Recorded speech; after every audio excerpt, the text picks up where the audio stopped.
My dear friends, നമുക്ക് ചക്ക വേവിച്ചതും പന്നിയിറച്ചിയും കൂടെ കഴിച്ചാലോ?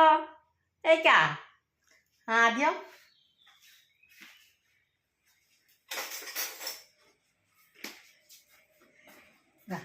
ചക്ക വേവിച്ചെടുത്തു.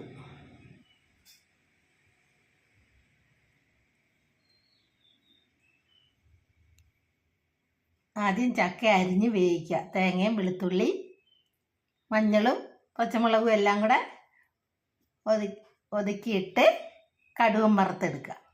ഞാൻ ചക്ക വേവിച്ചെടുത്തു. അതിന് ശേഷം പന്നിയിറച്ചി അതുപോലെ ഉള്ളി തേങ്ങ ഇഞ്ചി വെളുത്തുള്ളി എല്ലാം കൂടെ വഴറ്റിയെടുക്കുക. എന്നിട്ട് പന്നിയിറച്ചി അതിന് അരമണിക്കൂർ മുമ്പ് മസാല കൂട്ട് തിരുമ്മി വെക്കുക.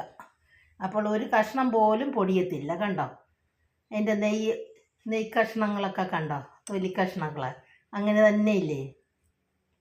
മസാല തിരുമ്മി വെച്ചാൽ പെരിഞ്ജീരകം കറുകപ്പട്ട മഞ്ഞൾപ്പൊടി മുളക് പൊടി എല്ലാം കൂടെ തിരുമ്മി വെക്കുക. ഏലക്കായ അങ്ങനെ ജാതിക്ക ജാതിപത്രി അതെല്ലാം കൂടെ മസാലയെല്ലാം കൂടെ തിരുമ്മി വെക്കുക. അരമണിക്കൂർ അതിന് ശേഷം അതെടുത്ത് നമുക്ക് കുക്കറിൽ വെച്ച് വേവിക്കുക. വെള്ളം തുള്ളി ഒഴിക്കേണ്ട, ആവിയിൽ വെന്തോളും.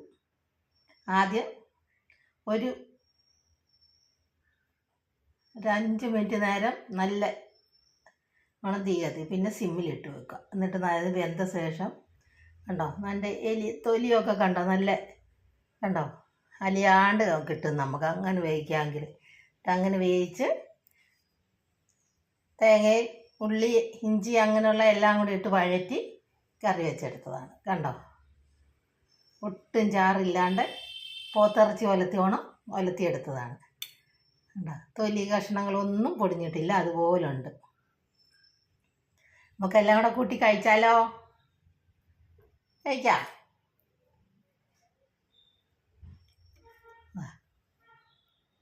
തൊലി അങ്ങനെ തന്നെ ഇതൊന്നും അലിയാണ്ട് നല്ല ഇതിൽ. അപ്പോഴത്തേക്ക് എൻ്റെ ചാനലൊന്ന് ലൈക്കും സബ്സ്ക്രൈബും ചെയ്യുക. ശോശാമ്മ കിച്ചൺ.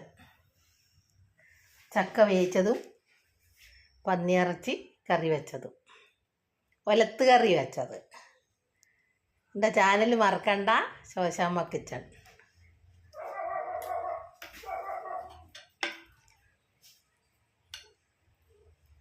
പന്നിയിറച്ചി വേവിച്ചതും ചക്ക വേവിച്ചതും പന്നിയിറച്ചി ഒലത്തിയതും.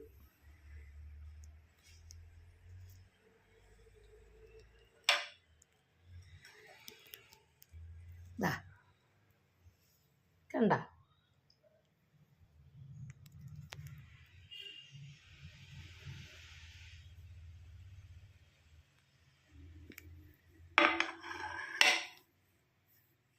ഇങ്ങനെ കറി വെക്കണം കേട്ടോ. പന്നിയിറച്ചി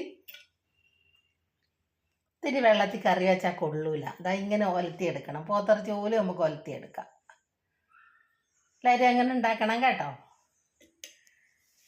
പിന്നെ ചക്കയോ കപ്പയോ ചപ്പാത്തിയോ ദോശ എന്തിൻ്റെയും കൂടെ കഴിക്കാം നമുക്ക്. റൊട്ടിയോ ബ്രെഡോ.